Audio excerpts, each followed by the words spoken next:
It may look busy, there may be plenty of customers, deals being done.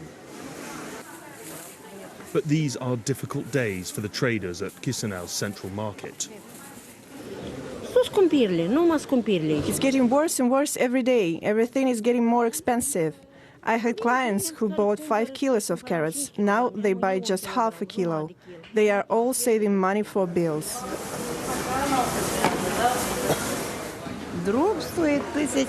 Firewood has never been so expensive.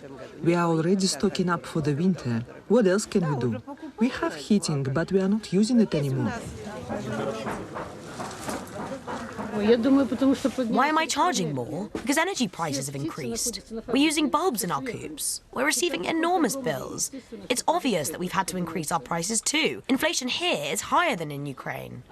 Now, if you want to see inflation in action, just look at Angela's eggs. Last year, they were 20 lei for a dozen. Now they're 30. That's 50% inflation. And you can see it right across this market.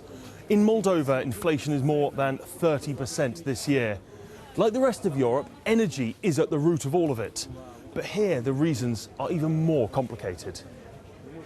That's because during Soviet times, energy infrastructure was made deliberately complicated to bind the Union together. For example, all power lines into Chisinau come via Romania, Ukraine, and the breakaway region of Transnistria. This makes Moldova vulnerable to any attacks on Ukrainian energy infrastructure. It also means that the country could be plunged into darkness by a flick of a switch in Transnistria, a region essentially controlled by Russia. At the Central Ministry, they've taken to switching off as much lighting as they can, over fears Russian energy giant Gazprom will cut supplies further. But this is not a very commercial relationship. We see behind some maybe political decision just to reduce the gas volumes for our country. And what is the political reasoning? What is it you think they're trying to achieve by doing what they're doing? It's simple. I think they want Moldova to not follow the European path.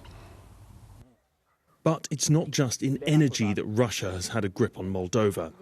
Wine is hugely important in this country, both culturally and economically.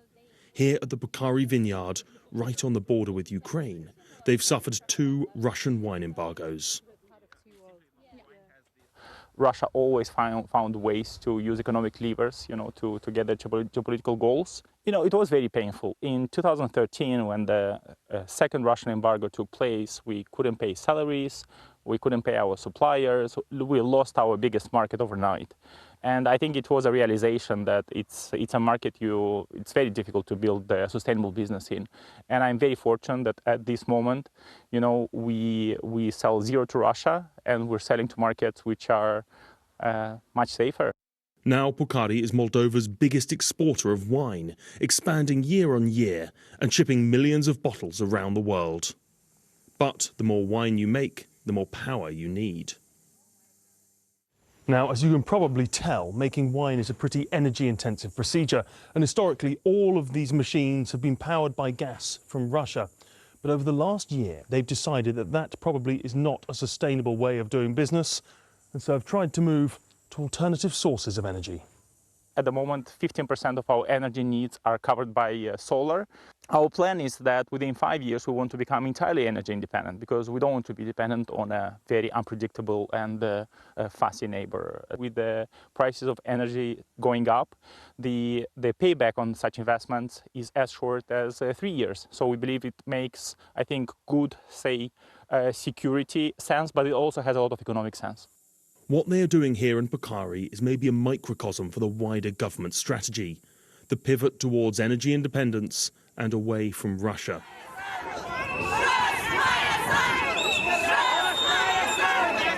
But, as we saw on the streets of the capital, not everyone is in favour of that direction. Why are they cutting ties with Russia? We won't make it without Russia. Ukrainians took our jobs. We are sat at home, unemployed and penniless, and we don't know what to do with our lives.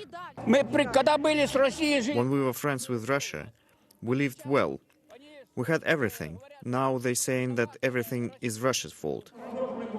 The protesters here say they have legitimate concerns about the way this country is being run.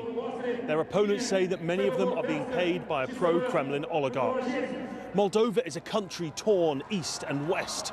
The ruling party wants to see a closer relationship and a future within the European Union. But there are powerful forces keen to stop that happening.